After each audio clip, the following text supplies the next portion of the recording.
Hello, everyone, and welcome to Gelecek Bilimde. And Randy, welcome. Hey, great to be here. Thank you for being here. Thank you for accepting our invitation for a live stream. And you're kind of one of my idols in storytelling. And after I was seeing your TED talk, TEDMED talk, it was really interesting. So today, that's why I thought, like, okay, let's bring Randy, and then he can talk more about it. And we would like to learn more because our name is in Turkish. Gelecek Bilimde means future is in science. In Turkish, literally means like that. We're a science communication platform. We have YouTube channel, Twitch channel, social media platforms. We have a website that we publish articles, popular science articles. So we're working on that, and we have doing this. I've been doing this with over 40 volunteers. So we are a volunteer kind of NGO, and some of them are in the backstage now helping me with technical details, and of course our viewers on YouTube. So without further ado, that's just about us. And without further ado, I just want to give you the floor, and then you have a nice presentation for us, I think. I hope so. Speaking of people being in the backstage, what's that in the backstage over your left shoulder? So you mean this one? Like yes, your left shoulder.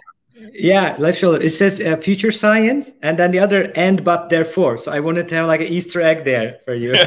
There you go, a little plug for upcoming attractions. That's what we're going to be talking about. So wonderful. Thank you very much. Great to be here with all of these people that I can't see, but hopefully they're out there somewhere.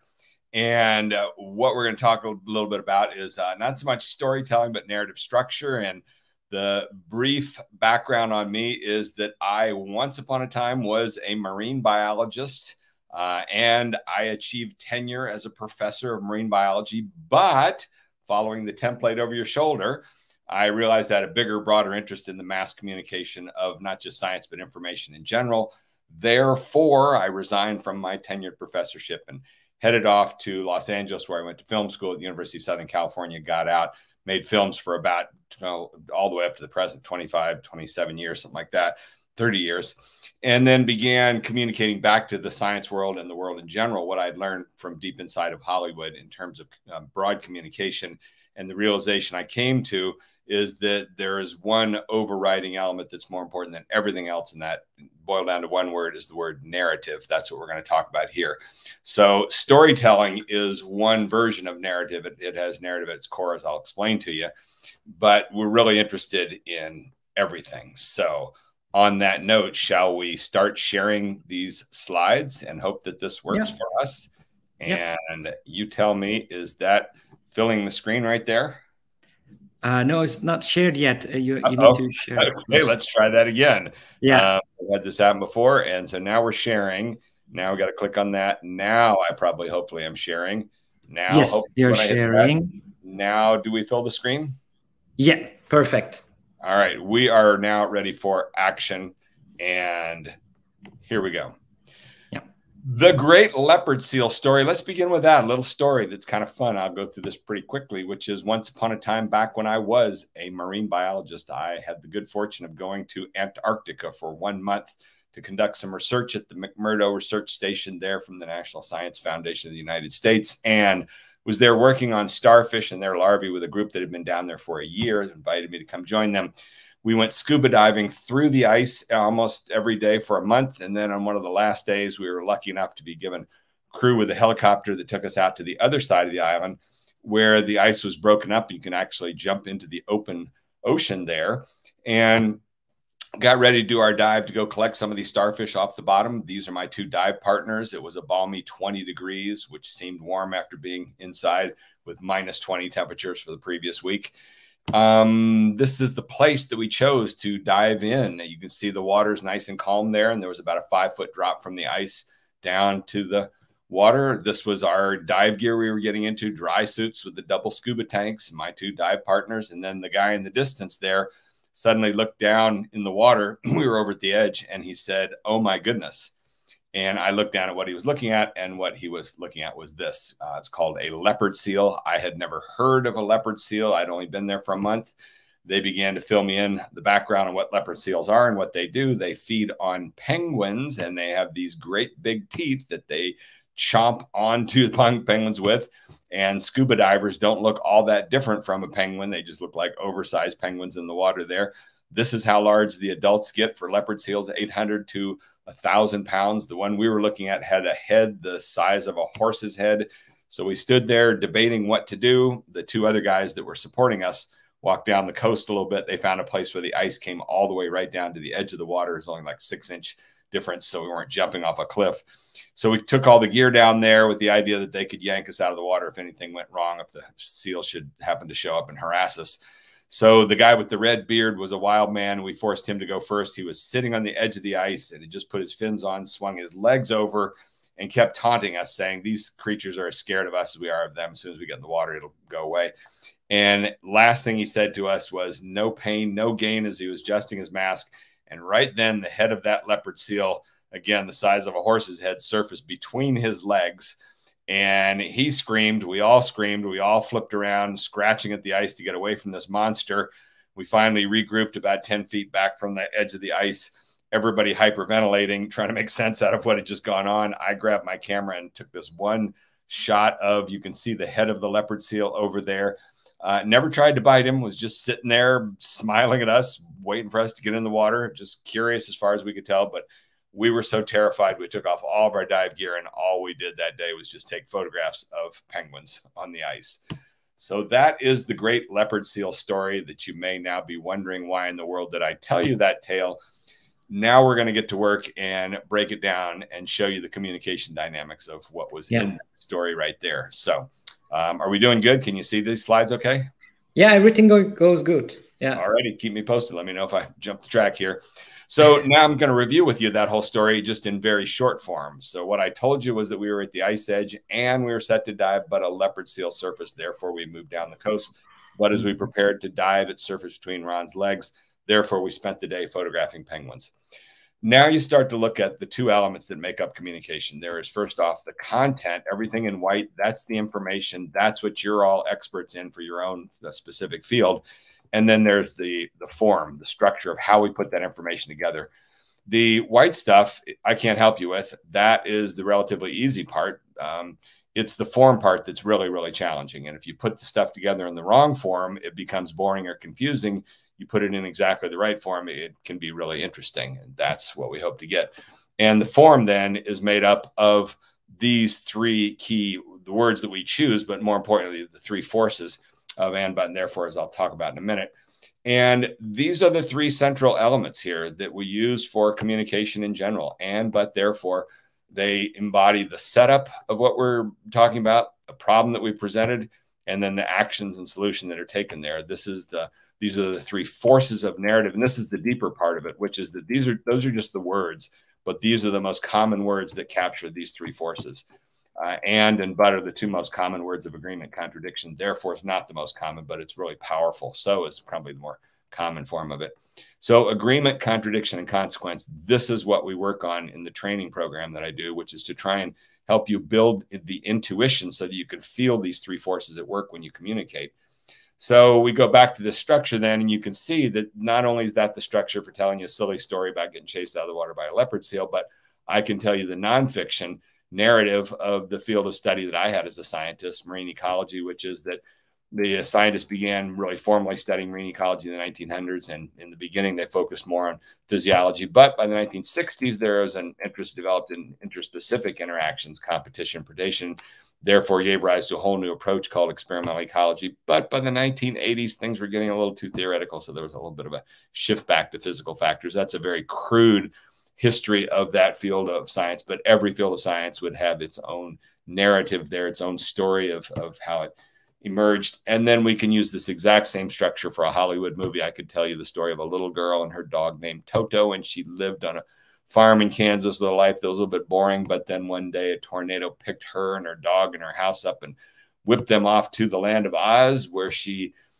landed in this colorful place, but knew immediately she wanted to get back home. Therefore, she teamed up with these three characters to go down the yellow brick road, because she was told that if they could go see the Wizard of Oz, he would help her get back home. But when they finally make their way to Oz, he says, I'm not going to help you until you bring me the broom of the Wicked Witch of the West. Therefore, they had to sneak into her castle and steal the broom. And the story goes on and on with just ands and buts, and therefore it's the central elements of structure in telling a story and narrative in general.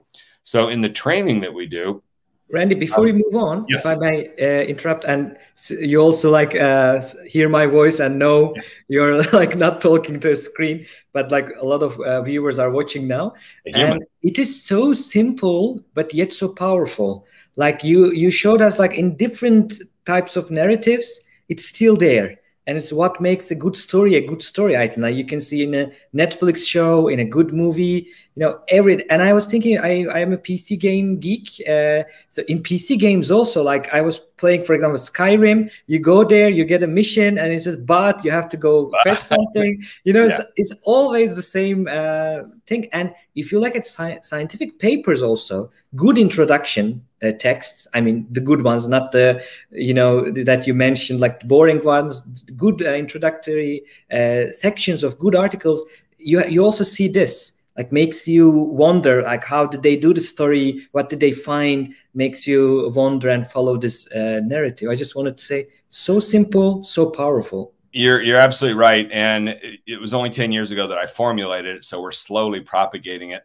And one little example of what you just said there is one of my film school classmates is a major editor and director for Netflix. He has had to listen to 10 years of me developing this. And now he's absorbed it so deeply that he called me last week after he'd just given a presentation, and he uses it for everything now. And it gives you the ability to shrink down the whole story dynamics, as you saw with that leopard seal story. And it's the core of how we do it. So yeah, and feel free to jump in with questions, whatever, as we go along here. The course that we teach it through now, if I had to give it the single overarching goal, it is this, which is that there is this problem that everybody faces of preaching to the converted. So it turns out the people that already know you and know your stuff, they're really easy for you to talk to because they already get it. And there's a tendency to want to spend your time with those people because it's so easy to communicate with them. But the fact is, anyone involved in communication generally wants to reach outside that inner circle. And so this is a very simple diagram that we've developed here that conveys this whole dynamic, which is you've got your inner circle. These are the people in your office, in your laboratory, your family, your friends, the people that know you on a daily basis. They know all the work you do. They know why your work is important. They know what it means when you've had a breakthrough. They're fun to talk with. They're the ones you want to go to a bar and hang out with because they understand all that stuff. But the first question is, how big is that circle? People tend to overestimate it and think, oh, everybody's interested in me. Actually, turns out to be pretty small. All the rest of the world is your outer circle. That's the challenging part, is reaching the outer circle. The inner circle, you don't need any of this narrative stuff. They already get it. You can just go and give them information and this and this and this, and they'll put it together in their mind. For everybody else, you need this and, but therefore structure. You need to give them a context. You need to boil it down into the central focus, the problem that you're working on, and the actions being taken to therefore. So we have these two words, and it's the broader term is story and storytelling. So people tend to kind of lump it all into that. But really, the important word is narrative. And people in the humanities world don't like to boil things down analytically like this. But for the science world, there's a need to make things a little more analytical. And so in my book, Houston, We Have a Narrative, in 2015, I offered up a simple analytical definition for the word narrative, which is the word narrative in my world refers to the series of events that occur in the search for the solution to a problem. So it's all about the problem solution dynamic. There was a book written about a decade ago called Storytelling Animal that was really nice, cute book. But really, the bigger topic that you want is that we are problem solution animals. That's what we do day in and day out. That's what all animals do. They're all faced with problems. How are you going to feed? How are you going to reproduce? And why wouldn't the brain evolve around that central dynamic of here's a problem, here's the solution? So that's your secret to how to communicate effectively, is boil everything down to the problem solution dynamic. Here's another way to look at it, which is imagine these four different automobiles here that are completely different looking. Imagine that each one represents a different discipline. So the first one here is argumentation or rhetoric and debate. Second one is storytelling. This is movies and books and novels and plays and things like that. Third one is comedy, telling jokes. And fourth one up there is the scientific method. The four cars are completely different looking, and the four disciplines from the surface seem completely different. But when you open the hood of the cars and the disciplines, what you find is under the hood, everything's exactly the same. They've all got the same driving motor, which is narrative, the problem solution dynamics. So that's what debates are built around, problem solution dynamics. That's what stories are. The Wizard of Oz was Dorothy got handed this problem, finding her way home. Good jokes are built around some problem and how we address it. And then the scientific method is simply problem solution. So the operative word is narrative. And that then becomes the course. This is, that's some of the intro material from the course that we teach. It's 10 one-hour sessions right now. We just started round 17 a couple of weeks ago.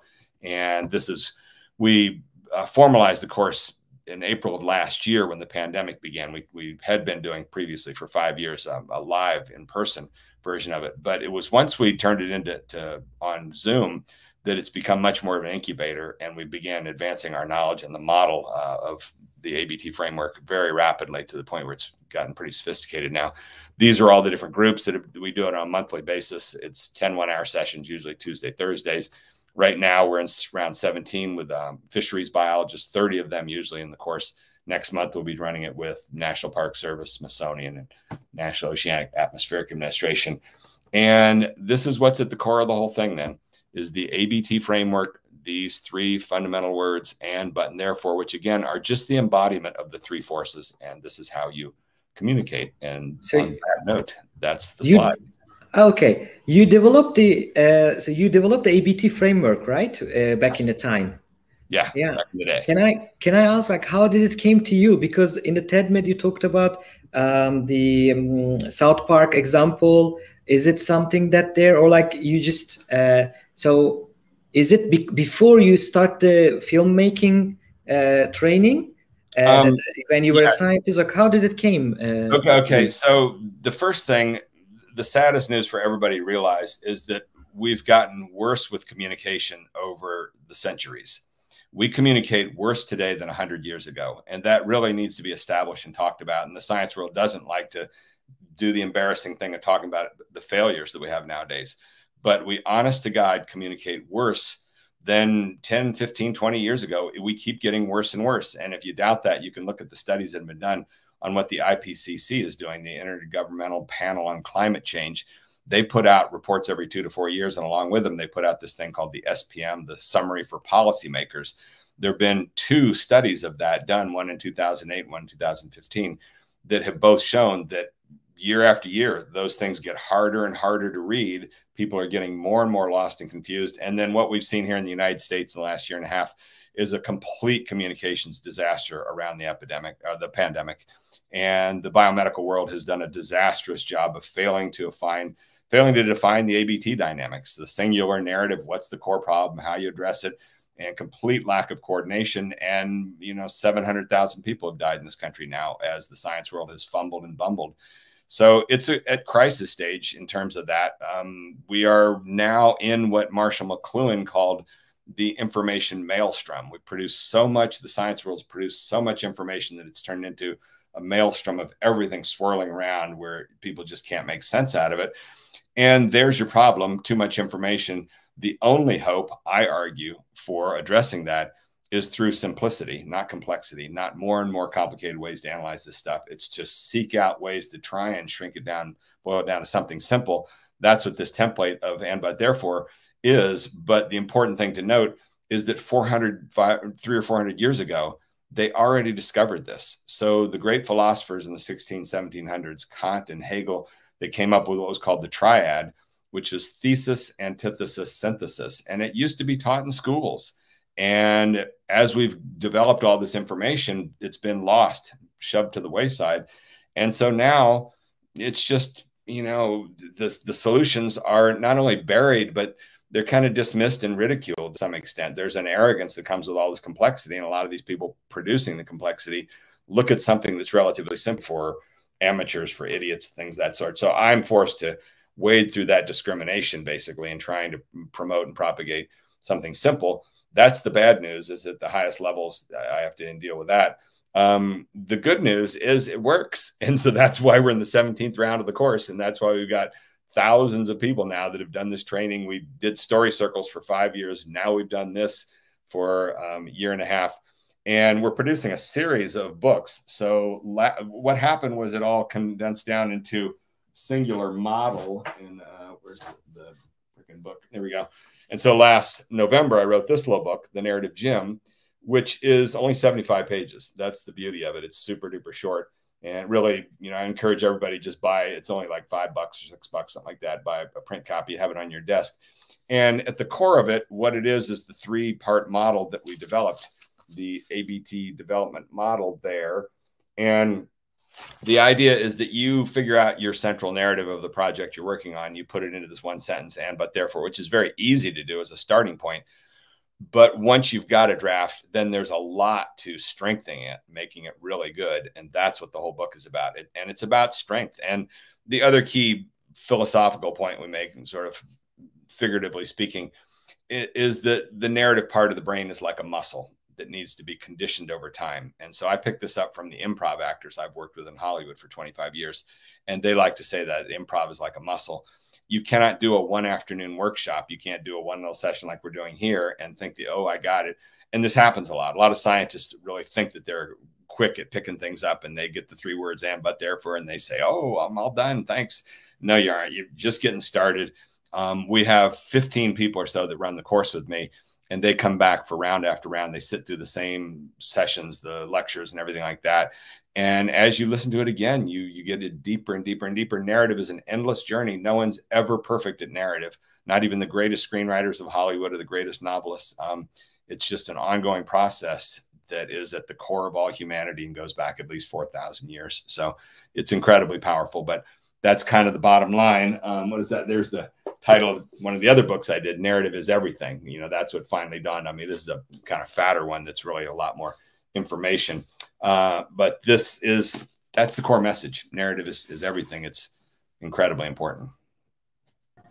Yeah, thank you. By the way, I must apologize the viewers and to you, because today, the city where I'm living is the Liberation Day.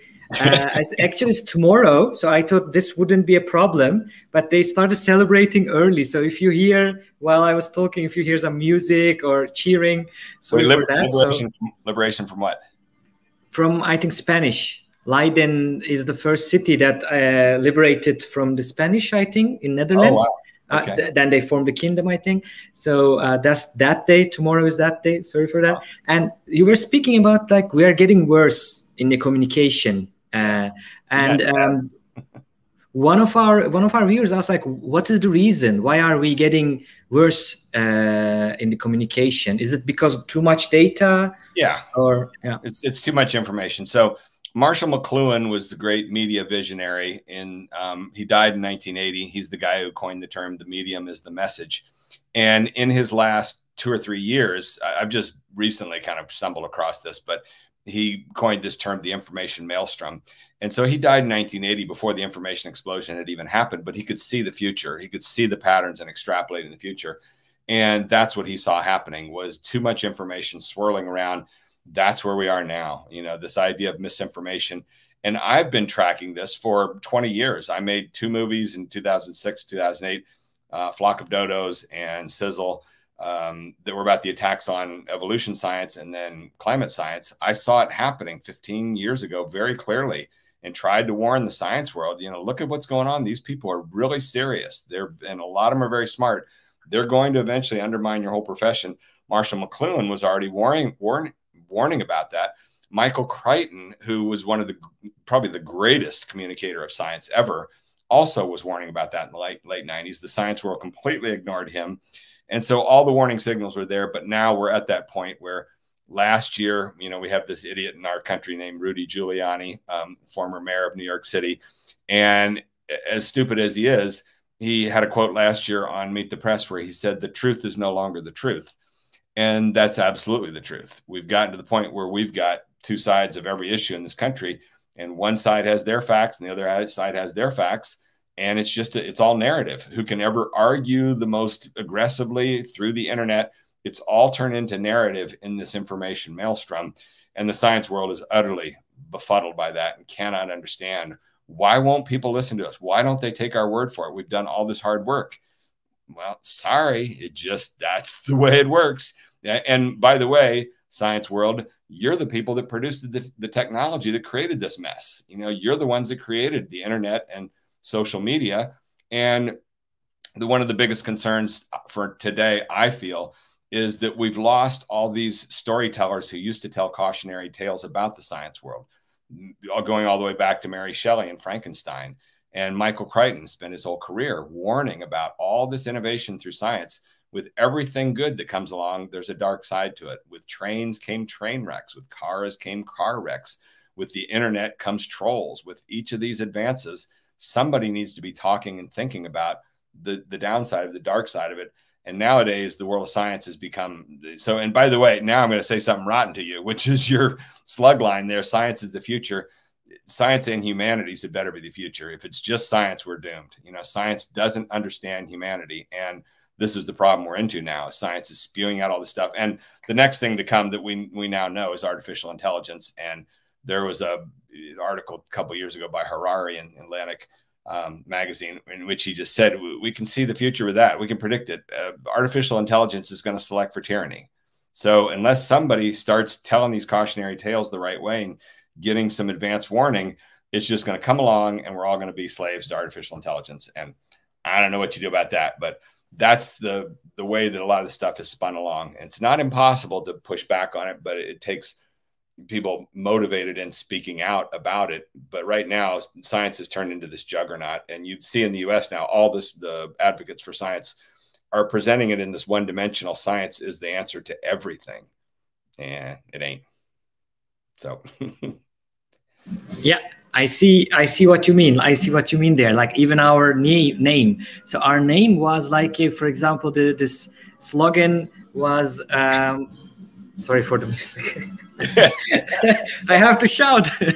So like it was for a reaction to the post-truth era. You know, like there are other things that you think this is our future, but the things that work, one of them is science. You know, why not trust in science a bit more? But while saying this, you're right. We don't look at why, why people don't trust in science. You know? Yeah, I'm so sorry to debate this, but trust in science is not the path to the future, because the science crowd doesn't understand society, doesn't understand politics, doesn't understand social dynamics. And so it's very dangerous to just hand over your trust to these people. And that's what's going on. It's what's happened with the climate movement, is that climate emerged 20 some years ago as a major issue.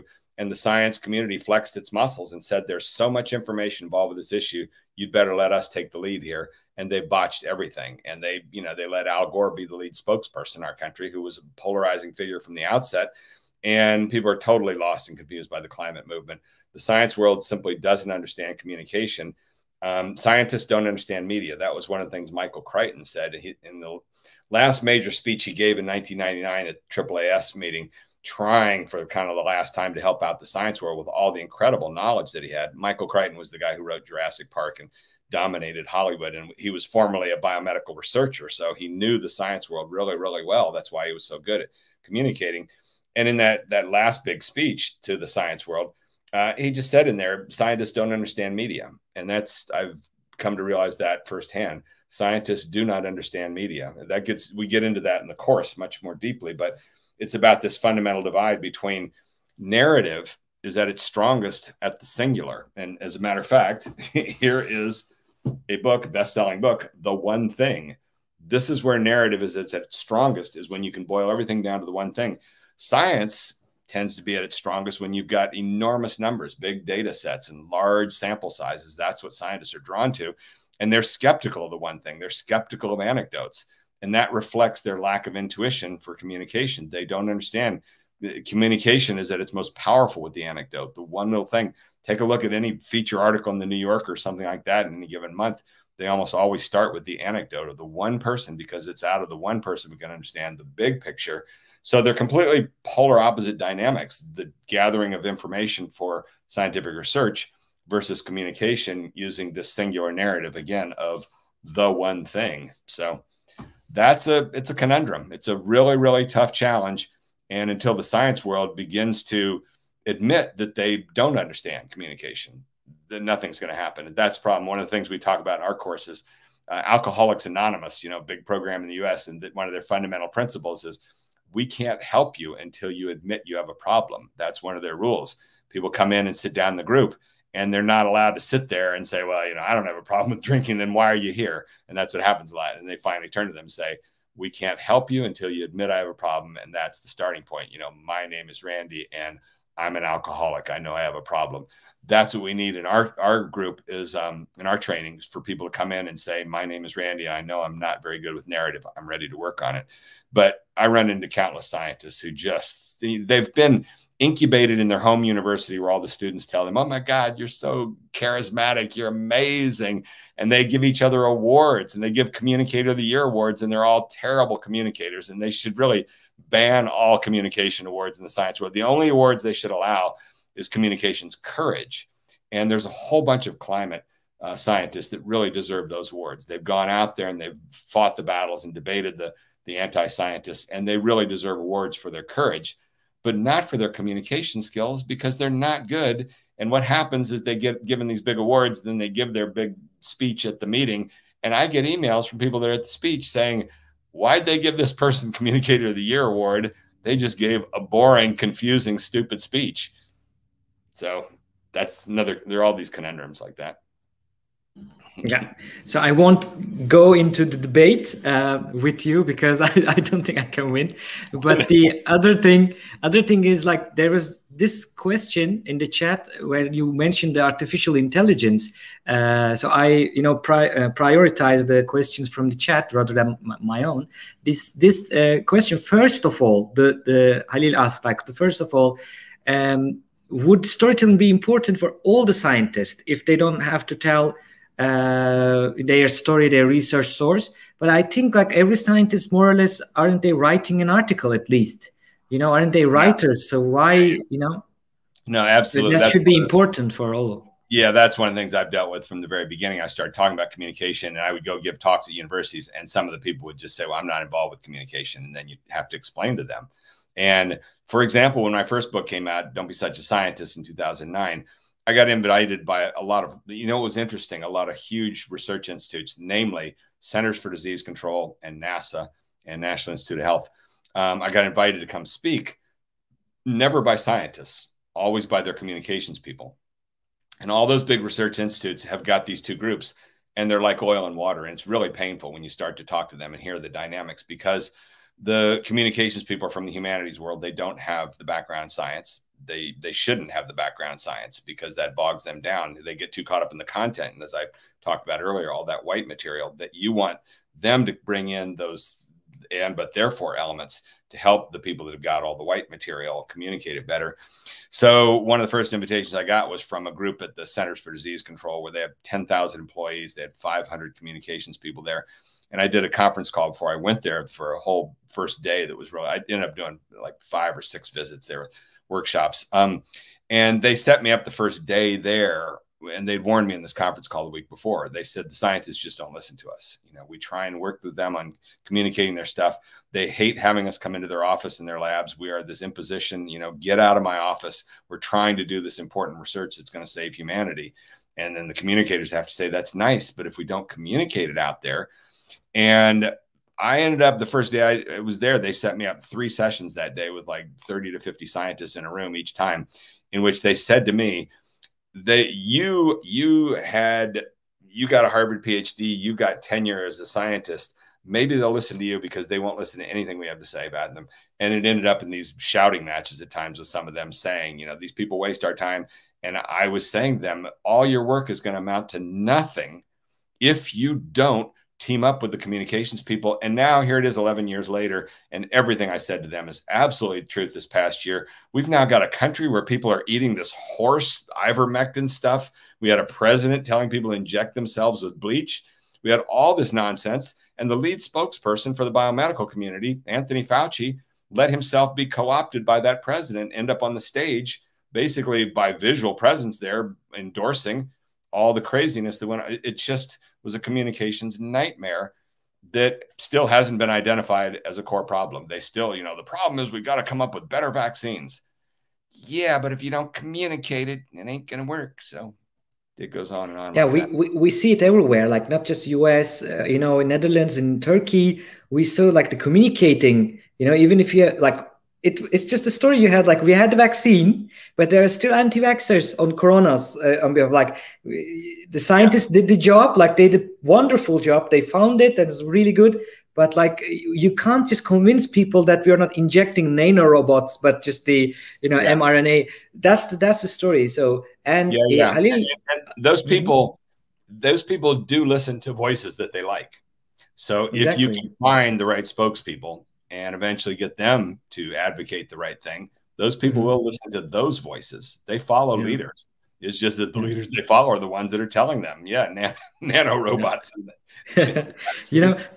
Couple of years back, I think like people watching will remember, in Turkey there was like, the time the bird flu, like with the chickens and other, in that time the chicken industry was like at its knees. It was going to collapse in Turkey because like we were killing chickens even in a mass way. And then I think very clever person, I don't know, in health ministry or, FDA's analog in Turkey, they found one, journalist, Uğur Dündar. And he was this like long tenure in this journalism. And he was the guy went in a restaurant and finding their kitchens dirt, those kinds of things. He was doing that kind of show.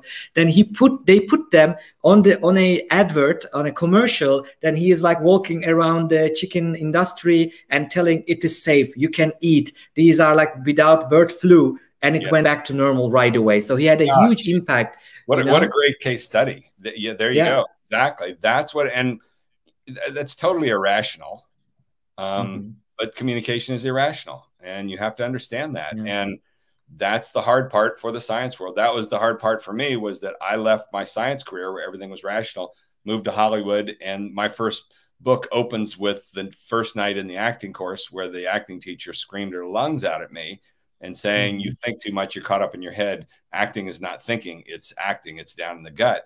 And it's irrational by design. And, getting that, I've spent 15 to 20 to 25 years processing and understanding that. There's your fundamental challenge. You're not going to rationalize your way out of this stuff. And that sadly is what the science world continues to do in the US, is the more this becomes a problem, the more they bring in more PhDs, let's bring in more teams of PhDs, and they're just digging themselves deeper and deeper into this hole. It's not going to get fixed that way. Yeah. Especially today with every kind of specialization, sub-specializations, because the information, the data is so huge. And maybe artificial intelligence, like Halil asked, like, would that help? Would that change anything with the communicating part? What do you think? Would artificial intelligence change the state? What does he think? You got to understand, this gets so deep. There's a guy named James Borat, who is one of the experts on talking about artificial intelligence. And he did a podcast a couple of years ago, maybe 3 years ago. That's the most brilliant thing I've heard to date. I should have gotten you the link, but James Borat, B-R-A-T. I think if you just type that in podcast. And what he talked about in there, the problem is that our brains are programmed with this story stuff, with this and but therefore stuff. And it's not rational thinking. It's story thinking. It's narrative thinking. It's evolved for thousands of years. This is not something that's happened in the last couple of decades. It's programmed deeply in there. And there are characteristics of the types of stories that we want to listen to. And Robert McKee, who's the great screenwriting guru of Hollywood, has really refined a lot of the stuff and talked about, when you look at the stories that last over the ages, mythology, the myths that persist, when you look at things like Star Wars, stories that resonate around the globe, both in space and time, they persist and everybody connects with them. There are shape characteristics of those stories called classical design. And for example, one of the shape characteristics is the closed ending. People go to movies, the masses want to see in a movie, there's things that they want to see. They want the movie to have a happy ending. They want it to all come together, answer all the questions. That's called a closed ending. You can make a movie that doesn't have that with an open ending, but your audience will get really small. And I hate those. I hate open-ended movies. You're the problem. You're the one that's bad attention to type of people. There you go. I mean, it's so fascinating. Robert McKee's book Story lays it all out in there. And that's there's 8 characteristics he goes through. I've picked 5 and presented them twice in my books. But what we could learn from those characteristics is so powerful and important. That's one of them. But the thing that James Borat talked about in that podcast interview was he said all the movies he's seen so far on artificial intelligence, they don't get it right. They're not cautionary tales because, like Terminator and all the other ones, they have the happy ending. The humans eventually rise up and put the robots back in their place, and we get control of humanity again. And you have to do that if you want the masses to come into your movie, because they don't want to go home with the thought of disaster. But there's one movie, and he says it in his interview. He says, the only movie I've seen to date that looks like what I see for the future is Ex Machina. Do you know that movie? That one, how does it end? You know, it ends with the bot busting out of the facility and going out into society, and just, there's your final moment. Like, here come the bots. And it doesn't end with humanity getting everything under control. And guess what? It wasn't a blockbuster. You know, it's an artsy little film that people loved, and it's really good. It took me 2 viewings of it to really totally get what was going on there. But that, he hit the nail on the head there. That's the conundrum, is that the kinds of movies everybody wants to see are the ones where we win in the end, and they end up not being all that cautionary. So I don't know how you deal with that, but that's his fear. I mean, there was a lot of things written the last few years of people deeply worried about where artificial intelligence is going to lead us. And we don't know. It could be good, could be bad, could be our friend that does great things for us, or could deactivate the human race, you know, guide us into this kind of land of the lotus eaters, where we get to have a couple more generations where everybody is happy and fun. And then as we do that, we get neutered and there's no more reproduction of humans. And then we're left with a planet full of robots. I don't know. It goes on and on. I mean, now I understand a little bit better, like what you meant by, you know, just science and not humans. If the future is just science, is not, and humans there. Now I understand better, because after Frankenstein, those stories, cautionary stories, after that something happened around some time, and we were like, science, go full, no restriction, like science is good, we are advancing. Tell me more about that. What happened? Yes, do everything, and then like we would full throttle on science, and there's no cautionary stories anymore, there's no caution with it. I think that's when the breaks loose. You know what I mean? Like then, yes, I think I understand. You know the word scientism? Yeah. So everyone should be aware of that word scientism. I didn't know about it until about 3 or 4 or 5 years ago. My buddy, Andy Revkin, who was the climate reporter for the New York Times for 25 years, he's the one that first told me about scientism. And that word means what you're talking about there. It's this deep-seated belief that science can solve every problem that we face as humans. Yeah, good, on scientism. And it's very, very deep, you know, and maybe someday science will solve everything, but that's going to be a long ways down the road. And before then, we still need the humanities. And that's why what's really fun with my course here is that we have 15 or so people working that do it with me. And in there, we have 5 main lectures. One of them is from a very prominent historian, Patty Limerick, who's a MacArthur Fellow. One of them is from a business guy, Park Howell, who's the host of the Business of Story podcast. One's from an improv instructor, Brian Palermo, who doesn't know the first damn thing about the science world. And so it's these people from other disciplines bringing in, now working with a lawyer. And what we're doing now that's going to be very, very cool is we're turning this into a whole set of books, each for just slightly tweaking the book into individual disciplines. So we've just finished the one for business. I got a copy here. Park Howell is my co-author in the business. And maybe for levels, like how much they want to go in deeper onto, communication. No. What we realized was that this first one, if you don't put the name of the discipline in there, most people in the discipline aren't going to buy it. They're like, oh, that must be for other people. And Park Howell came to me and said, you know, what if we just slap the word business on the cover of it? And oh my God, you're right. So that's what we've done is. Then the white coats get it, That's right. So now the people in the business world look at this. Oh, God, I guess that's for me. Now, a guy named Doug Passon and I are working on the same thing for law, because he works with lawyers and using storytelling for lawyers. And he's been using the ABT for the last 3 or 4 years and absolutely flipped over it. He came to us and he said, is there any chance we could co-author a book? And right when Park and I had done this one, we said, yes, let's make that the next one for law. And then the next one after that is going to be for history, because Patty Limerick is now propagating the ABT framework with all these historians. And it's just going to go on like that. And then after that, we've got the environment, and then we've got for politics. And there, by the end of the year, there should be a set of 5 of these books that are just the core of the book is the same ABT model. It's just got the 7th chapter for each one is 5 applications of the ABT within that discipline. So Park took the 7th chapter and talked about, here's 5 different ways in the business world for sales, for marketing, for branding, for, you know, I don't know what else. And then the law guy is going to do that, you know, for this is for making your argument in court. This is for sentencing videos. This is for applications of the ABT in that specific realm. So that's the breadth of it all. We're getting there. It's slow, and the academics tend to just, they don't like, as I said, the simplicity of it. There's resistance. It's just resistance to admitting. So like I'm a PhD student now. I'm doing my PhD on epidemiology, and in the department with one of my colleagues and friend like Lisanne, we did Lisanne Dommerheisen with her, and we together like formed a science communication committee just within the department, because we could just get the permission for that. And then one of the first workshops, like one guy from the communication department of the hospital that I'm working on, he came and then told about your ABT method. You know, that then I found you and watched the TEDMED video, and then invited you to learn more.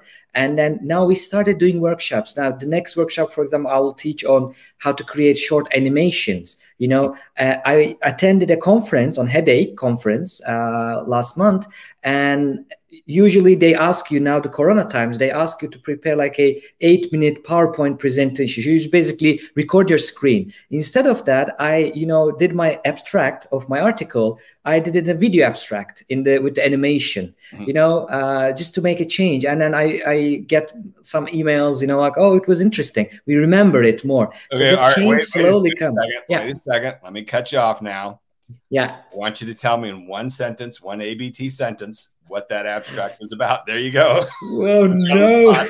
It's over your shoulder if you forget the words. Okay. Fortunately, we did it before. I did this as a exercise for the workshop, so I should have done this. Okay, boy.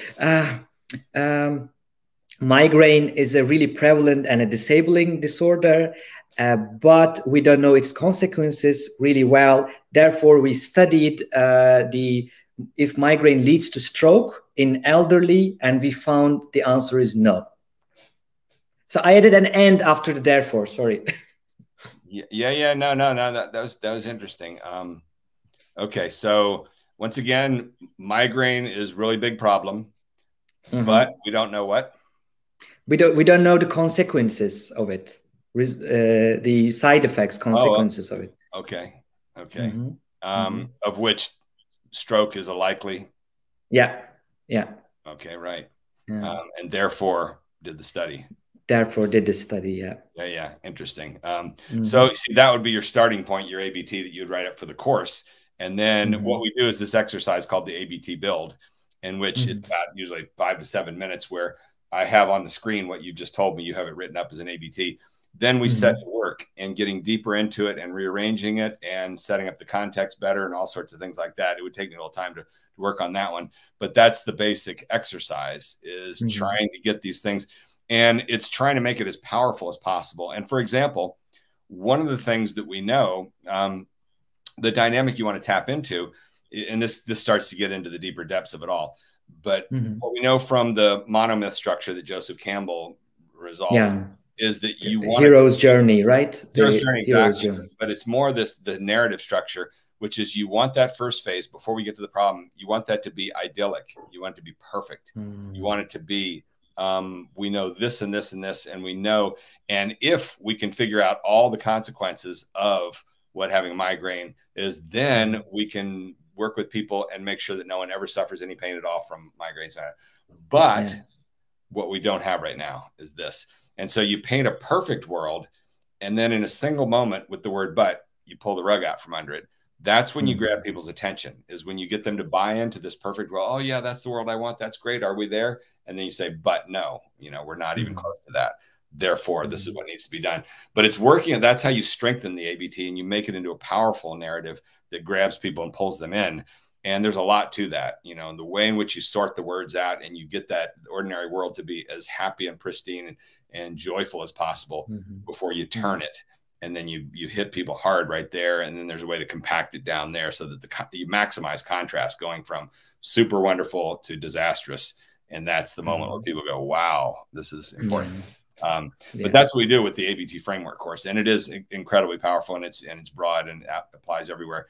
It's just that it takes some, you know, starting point of conceding that you don't know this stuff. And science world kind of isn't at that stage at all yet. And, you know, jumping back to the societal problems, I think one of the sad things, as I said, was that 15 to 20 years ago, you could see this anti-science movement developing.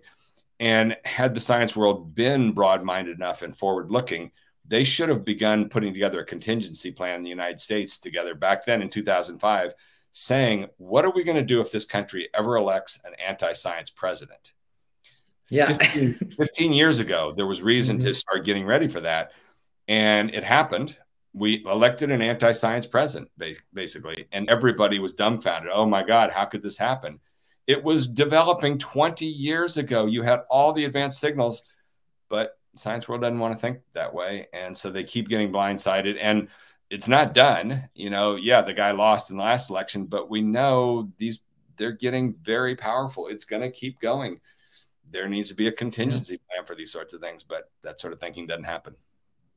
All of the world. Yeah. So what I was telling in the department, and then the change is coming, and then our like PIs and supervisors, you know, faculty members are all up for it, are really interested in it, and they accept. For our department is they accept like they don't know about the communication. But this brings me one of the questions, like Lisanne weren't here today, but she asked this question. In one of the interviews you mentioned like there's no science communication, there's just communication. Can you elaborate on that? I'm really interested in well, that that one. gets back to everything we've talked about here, you know, which is and, but, therefore, those aren't science words. You know, and, but, therefore, those. And, so you can apply to every discipline, including science. That's why we're doing this series of books. I think that the series of 5 or 6 books, when that's all finally put together, is going to be visually making my point more than anything else. The narrative gym applies for all of these different disciplines. You know, by the way, we changed the artwork for the business one. The new cover that was just finished, it's on the web page and on the Amazon page. It's all bright red now. And so it's going to be a rainbow of all these different books for the different disciplines. And it will visually make the point that this tripartite structure is ubiquitous. And, you know, if you're a molecular biologist, I think this is kind of a good parallel to it. There are these genes, the HOX genes, HOX, you know, that are kind of the body form genes that are, I think, very conserved. And they're present in all these different metazoa. And you see them there. It's just that they're massively differentiated with each different species and things like that. But back at the core, there's this singular body plan. Once upon a time, you know, I was an invertebrate zoologist, and that's what you look at, is how this body plan started off very simple and then radiates into all of these different forms. You get all this massive complexity, which doesn't make any sense at all until you start to understand, like, these HOX genes. Oh, wow, look at the core of it all. It's got this simple thing. It's the same thing with the ABT, with these 3 forms of agreement, contradiction, and consequence.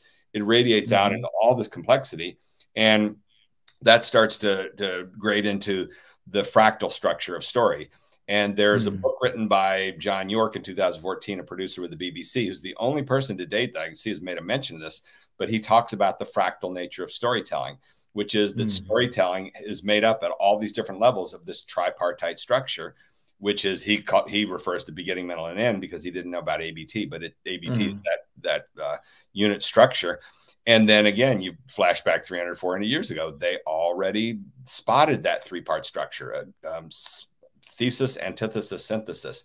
It was all there. It's just gotten obfuscated and glommed up by a million things.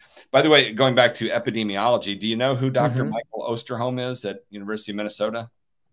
No. Unfortunately not. Must know him. He's really prominent in the U.S. He's on TV, you know, every week practically. He's the director of the University of Minnesota Center for Disease Research. CIDRAP is their acronym.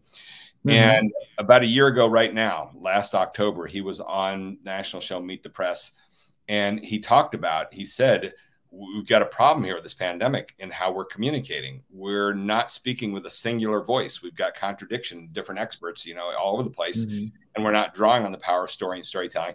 As soon as I heard him say that on national TV, I got in touch with him through my contacts at CDC, and he and I set to work. And for a year now, I've been trying to coach him on communications.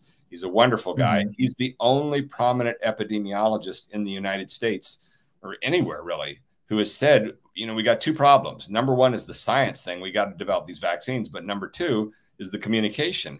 And we ought to be working equally hard on these two fronts. There's been all this innovation in how to come up with these vaccines, you know, just hyper innovation, hyper research on making that stuff happen faster than ever before. But there's been nothing for communication. There's been no innovation at all. And it's just been the same people doing the same old thing. And then lo and behold, they get their vaccine and they can't get a third of the country to take it. So that's been the great failing. But yeah, Michael Osterholm, Osterholm, look into him, because I'm eventually going to try and write something with him, because he gets this stuff and he's really good. And he understands communication. Yeah, he's become my partner in the whole deal. Yeah, maybe narrative gym for epidemiology, you know, like a new, don't tell him yet that, but I will be eventually pitching that to him. Exactly. You know, my background is in clinical psychology, by the way. Then I switched to epidemiology now, doing my PhD. So if you ever one day like want to write for psychology, you know, just let me know. you know, I mean, between you and me, well, a lot of people hate me for this, but psychologists are the enemy of communication. The psychologists are the ones that take everything and complicate it all. And they make it so hard for the general public to understand things. And that's what's going on right now. What's happened in the science communication world in the United States is the National Academy of Sciences has developed this huge program that is buying deeply into the psychological work done on communication. And so they buy into terminology like, you know, cognition and perception and values and framing and all this complicated analytical stuff where they just keep slicing things thinner and thinner, and they come up with multiple terms for framing and multiple terms for cognition, all this terminology and jargon, all of which is the antithesis of effective communication. Effective communication needs to just find the simple things to singular. And when people start buying into all that complexity, that's the death of communication. And you know, the last thing to mention on that, you hear me mentioning Michael Crichton's name over and over again. The reason is that he wrote a short paper in 1975 that was really the landmark paper. And it was in the New England Journal of Medicine, 1975, back when his story was he went to Harvard Medical School. He did his residency as a doctor at Mass General. And then he was a postdoctoral fellow at the Salk Institute in La Jolla. But along the way, he began publishing these science thriller novels, you know, techno-thriller novels, and was very successful. He was just a gifted writer. He knew how to write this big action type stuff. And by the late 60s, he had published The Andromeda Strain, that became a bestseller and became a big Hollywood movie. So he finally left his biomedical career. But the last publication he did before he left biomedical world was this little note in 1975. And the title of it is Medical Obfuscation, Structure and Function. And it's only 3 pages, New England Journal of Medicine. And what he did was he took one issue of the journal, pulled out 3 papers, and put together a list of the top 10 most common characteristics that makes the writing in there obfuscated, meaning taking things that you could have understood, but explaining them in such a convoluted way that you obfuscate. It's all just lost. And in the discussion of that, that's where I draw this thing in his discussion, is where he says, it wasn't always like this. 100 years ago, communication was so much clearer. The starry message from Galileo is an exercise in clear and vivid exposition. That's what he says in that paragraph. That's the problem. You know, we've lost track of communication, and nobody has had a loud enough voice to point this out. And everybody just keeps thinking more is better. Oh, wow, look at social media now. Look at all the things we can do and reach people. And then you look at the IPCC reports, there's your reference point. Just 2 weeks ago on my podcast, I had on John Sterman, who is from MIT, and he did this great short paper in Science in 2008, where he took the previous year's summary for policymakers from the IPCC report, gave it to 200 graduate students in math and science, and had them digest it and then regurgitate it in 2 or 3 sentences of what did this thing say. And 84% of them got it wrong. So if graduate students in math and science at MIT can't make any sense out of what this thing is saying, how in the world are policymakers going to make any sense out of it? So he had that great note there. But again, the problem is when people are good with communication, they boil their whole message down to something short that's only 2 or 3 pages. And then the science world looks at it and thinks if this was important, it would be an 800-page book, but it's only a note. And that's the mind of the scientist. Again, this numbers thing. So literal minded. If this is important, why isn't there an 800-page tome about the need for concision? There's the conundrum with Michael Crichton. He wrote that great paper, but it's only 3 pages. It's a note on medical obfuscation, never got taken seriously. Literally, had he written an 800-page unreadable book about the need for concision back then, it would have been reviewed, talked about everywhere, and it would still be on people's bookshelves today. So what do you do when those are the conundrums? I don't know the answers. I just know the direction we're headed. Yeah, exactly. So I just want to show you one thing, like when you were talking about the, obfuscation, you said like making it, difficult, is if I can find this one. So the Raymond. We're gonna wrap things up shortly because I got another podcast thing I got to do in a bit, but Okay. So Raymond Cattell was like the psychometry is like a really famous psychologist. He said like, but psychology is a more tricky field in which even outstanding authorities have been known to run in circle, describing things which everyone knows in a language which no one understands. I think this quote, that's it. This is really there. What you're saying. Yeah. It's cuckoo. It's utterly bonkers. And you overlay on that the plague of false positives that's been increasingly well documented in the last 15 years or so. And you look at websites like Retraction Watch, and you see the noise, again, the information maelstrom. You look at the work of Dr. John Ioannidis from Stanford, who is the guy why most of the published findings are false. That paper. Yes, I read exactly, that. Exactly. The bulk of it is false positives. I mean, there's your information maelstrom. It's well documented. And yet it doesn't seem to be a crisis for the science world. You don't see the scientists sounding any alarms over that. They're just cranking out more and more of this stuff. Exactly. All the psychology literature and all of these syndromes that get described. And then somebody else comes along and goes, I mean, the decline effect, if you know about that, that's the tendency for these studies to show an effect that's this big.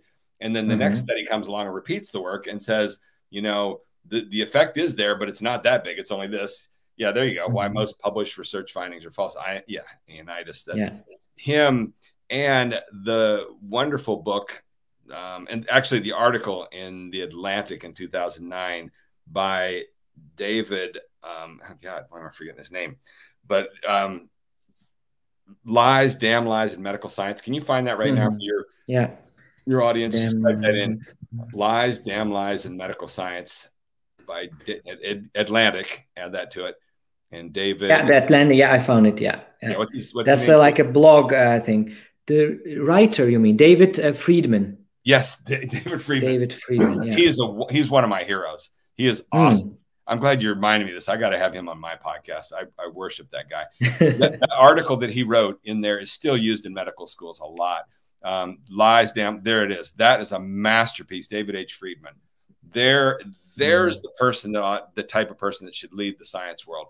That kind of critical mind that he just did a great job of telling about the findings of Ioannidis. And it's still there. It's still going on. It's just everywhere. Proliferation, all these crap journals. I can't believe it. Since I left the world of science in 94, I talked to my friends now. It's just, the information maelstrom. All these phony journals from all around the world, from all these developing nations, when they contact you. I made the mistake of about 5 years ago doing a favor for a friend and publishing this one little essay in the Journal of Science Communication, I think it's called. And I just get inundated by all these requests from these supposed editors from supposed journals. We read your paper. It's so brilliant. We want you to publish in our journal. And by the way, you have to pay us $5,000 to publish your paper. It's crazy. Like, I just want to end the stream with one, singular good message, or like not good, but like take home message. What would it be? Because we painted also, like we admitted the problem. I'm not trying to, make it so positive or something, but now it seems, there's nothing to do. you know, are there's like an action item, call to action? What can we do? You know, as scientists, admit that we don't know communication and learn about communication. Okay, What would you say as a singular message? All right, this is going to sound terrible, but I have two main things to say. Number one, you have to have a sense of humor if you want to not go insane. You have to have a little bit, you know, you got to read books by Kurt Vonnegut, who lived through the bombing of Dresden and, you know, had his whole bleak vision of the world and always had this deadpan sense of humor. You got to maintain a sense of humor about this stuff because it's not going to change in our lifetime. And then secondly, you've got to be spiritual. You have to believe in what you're doing at a spiritual level, that you're doing it for your mother or father or your friends or something like that, or your children or who knows what. I mean, you get that from a lot of the climate people. We're doing it for our grandchildren. That's the spiritual side of it. You've got to have that going on because the rational side isn't going to work. You know, you're not going to fix the whole system in the next year or two, but you can definitely make some contributions, and it's worth doing that. And that's the thing that I live, breathe by is the stuff I'm doing. I know the narrative gym is not going to change the big problems. So I've got a deep spiritual side to this stuff that I just really enjoy doing it for, you know, my own kind of belief in why I think this stuff is interesting and important. You just can't be rational about why I'm doing this, because if you do, you'll finally do the math and realize, oh my God, there's no way I could change the whole world. It's not going to work. So that's the crazy thing, is a lot of stuff is reverting back to the dark ages. That needs to be the motivation. The science world will never tell its students, you all have to be spiritual, but you better be, because if you think that you're going to do it and get rewards for it, you're going to run into this information maelstrom and all the chaos. And I'm so glad you dug up those couple papers there, because those totally characterize the information maelstrom. That's where we are. And the leadership of the science world doesn't want to admit any flaws. When I made my movies, Flock of Dodos and Sizzle, both of those were good-natured fun, poking some fun at the science world at how bad they are with communication. And a lot of scientists end up hating me over that. And I had screenings that were canceled. I had to endure insults in post-screening panel discussions. We had a big screening that was set up at the Smithsonian Institution, and the scientists there, some of whom knew me from graduate school, bonded together and described the film to the leadership there as painting an unflattering portrait of scientists, and therefore should not be shared with the public.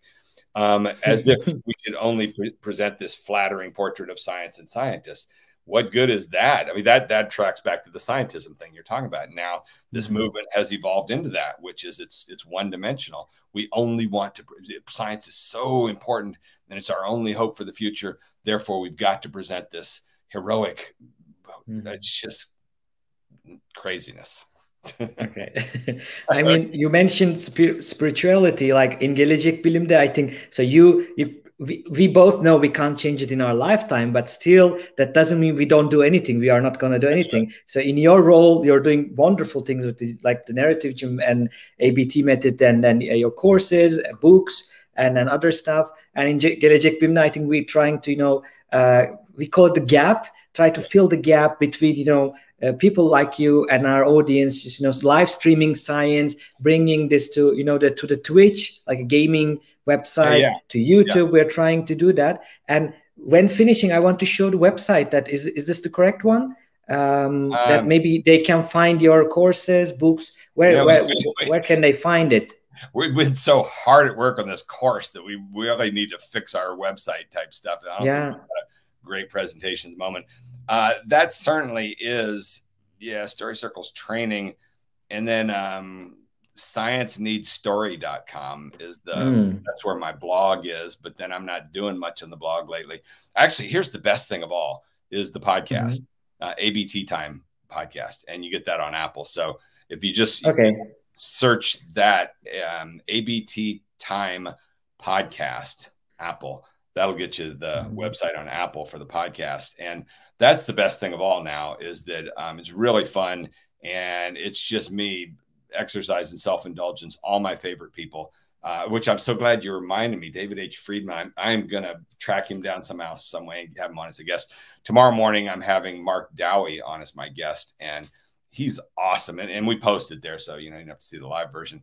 But he's a famous environmental journalist who's in his 80s now. He's one of the co-founders of Mother Jones, the magazine, and a great investigative journalist. And, these are my heroes. This is a chance to, there you go. Look at what we did this past week. I didn't know. By the way, Randy, I didn't know like you're such a good communicator, but when, for example, when I was searching you for like, looking for questions, just to get I just found a Wikipedia article really short. And then, I couldn't find your books, or like this podcast or website. You need to do something, I think, about that. That otherwise it's a pity, like with all of the things that you do. I think that needs a bit more unifying place that they find you. Yeah, I agree with you. The problem is that I'm having too much fun and it's all working, and it's booming along. We've got a backlog of people waiting for our course all the way into the spring. It's booked all the way to February or March. So it's not like we feel the need to get out there and promote that sort of stuff. It just takes so much energy. Social media is such a time sink, so we just don't do that. But yeah, look at these last couple episodes. I had these two actor buddies of mine on who were wonderful. We had so much fun this last week. And then the previous week was John Sturman from MIT with his climate stuff that's so important, and great guy, another longtime buddy of mine. And going back to my message, I've never done this before, but my message about spirituality, here, look at what sits here above my desk. That is a painting that my brother did of my mother, who lived to 94 and exited about 5 years ago. And look at the yin and the yang up there. That was her whole belief and philosophy. And she loved her glasses of wine, and she loved to play solitaire. And that's my inspiration, all this sort of stuff. She had the craziest sense of humor. She's in my movie Flock of Dodos. She's the star of Flock of Dodos. She's so damn funny. And so I do all the stuff for her, more than anybody else, and friends and things of that sort. And that's what you got to have to have. You got to have the spiritual side of what you're doing, because it to motivate you, right? Like to keep you going. Keep you going, because the rational thing isn't going to add up. You're eventually going to hit a day where you do the math like, oh my God, it's not going to work. And then why did I do all this sort of stuff? You have to do it for the spiritual, I think. I think for us, our volunteers, and like for the people, like our volunteers and viewers, like we receive such a nice comments. Like one of them, the other co-founder received, and I will finish with that one because I know you need to go. Like the one guy like who migrated to US from Turkey, and then he didn't get any education, and he's working like a construction worker, and he was listening podcasts, listening YouTube videos, and he sent this sentimental message to us like, then I always wanted to be a scientist, but now I can't be. There's too late, but I'm still listening your podcast and listening the videos. It still gives me so much joy and gives me hope. So these kinds of things, I think that the things that keep us going in science communication, or communication, as you say, like these kinds of stuff. Yeah, absolutely. And these conversations, this has been great having this conversation with you. You told me we only had 15 minutes. What's up with that? I had thought, I knew it. God, I'm going to have to fit everything in 15 minutes. We're not going to get into anything. Yeah, what a deceptive move. But no, this is great. What are we up to? An hour and 12 minutes. And I hope you liked it. And even though it's long. Yeah, no, this is really where it gets to be fun, is when you can get a chance to dive into these things, and especially having you search those things and bring them up. I'll trade some emails with you, because there's a group in Switzerland that are working on, they're in plastics packaging issue, environmental issue, and they're working on possibly doing a run of our ABT framework course. Maybe there's a way they could partner with some of your folks or something like that, and we could do a run and get you guys in there. If you can find the funding, I'll tell you the details on it, but it's such a good course. And so I'm probably going to run a damn section of the course for them where I get up at 6 in the morning or something to make it a reasonable time. Yeah, exactly. And so if something like that happened, it might be possible for a few years that you guys to jump into it as well. Maybe you could partner with them. We tend to, with the course, there's usually 30 people, and we like to split it with 2 groups. So we do, like, the National Park Service and the Federal Aviation Administration. They've become fans of it. And so 15 each from 2 groups, and it's 10 1-hour sessions, but it really gets in deep on it, and it's fun. So I'll send you more info on that. And and you know what, here's a last little thing. Let's just do, see if I can share one last little second here for you. Share screen, see if we can make this happen again. Hang on, where the heck is this thing? I'm going to show you what I'm about to do in just a few minutos. This is a sample of what the course is like, which is so like a sneak peek for sneak peek. This is the ABT build exercise.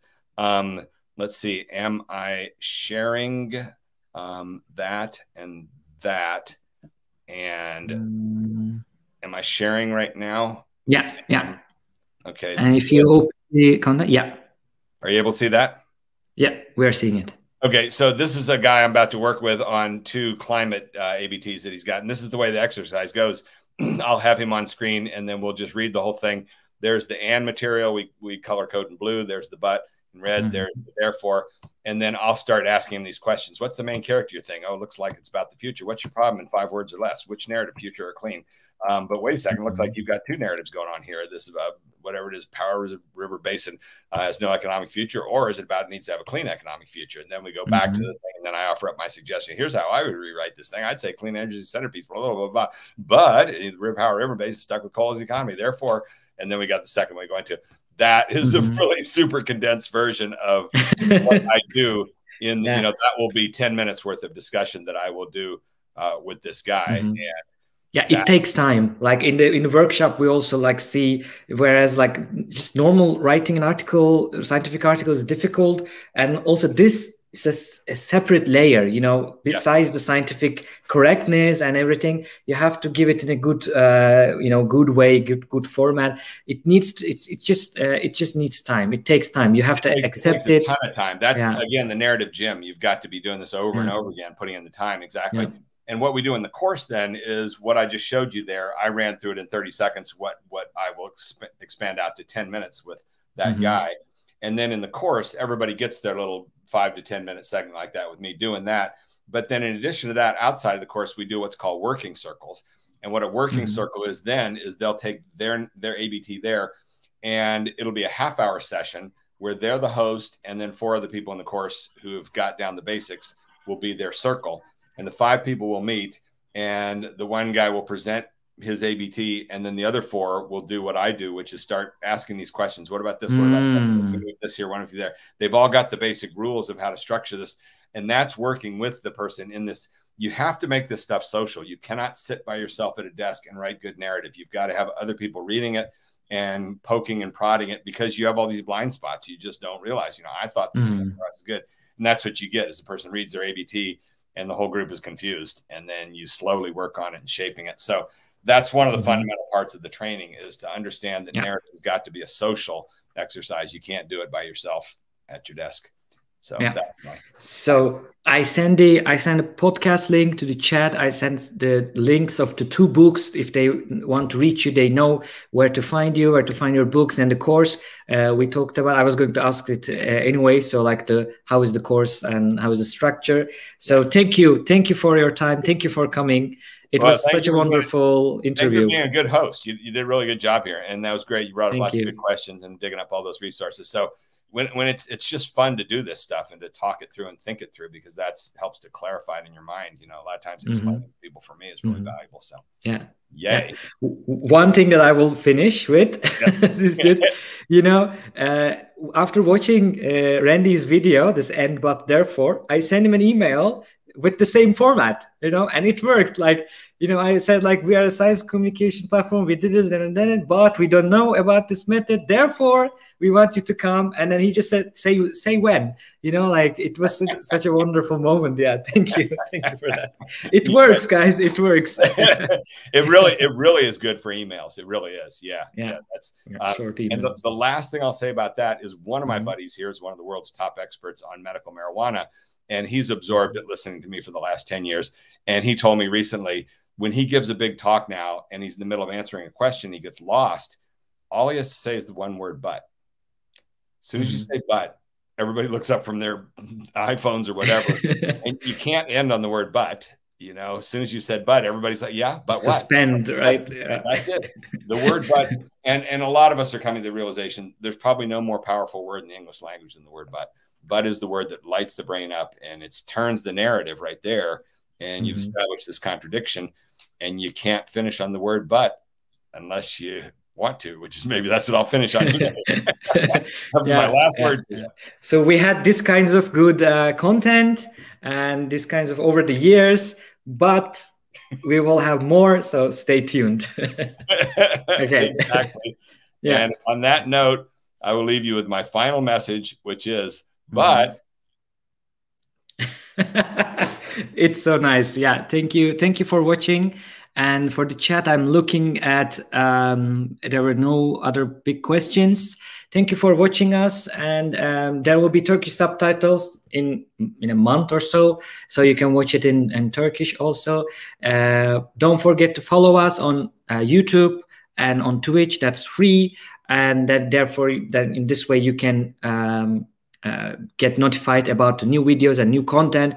You can go to gelecekbilimde.net to read our stuff, or you can follow us on social media platforms to see our content there. You can listen to this interview as a podcast in Apple Podcast, Google Podcast, also on Spotify Podcast. You can listen to the podcast. And with this, without further ado, I will also say but and go. So take care, stay with science and humans. Bye-bye.